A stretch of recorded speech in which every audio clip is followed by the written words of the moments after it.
And the race is on. Step up from the outside. The Goose Charm.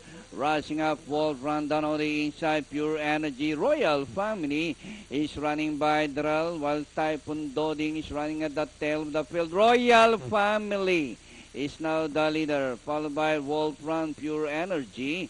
The Goose Charm step up from the outside, and Typhoon Doding inside the last 800. Royal Family by about 2 lengths, followed by Wolf Run. Pure Energy running in third by the Red Step Up is racing in fourth by about 2 lengths. The Goose Charm, Typhoon Doding. And rounding the far turn, Royal Family by a length and a half, followed by Wolf Run. Step Up is on the outside. Pure Energy as they race the final corner.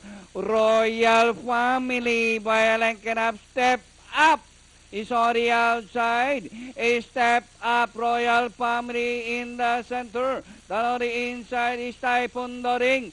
A Step Up this time by about 2 lengths. Royal Family and nearing the finish line. Ai Tansyoko on Step Up. Second, close, the Goose Charm. 3A Typhoon Doding, Royal Family. Then comes Wolf Run, Pure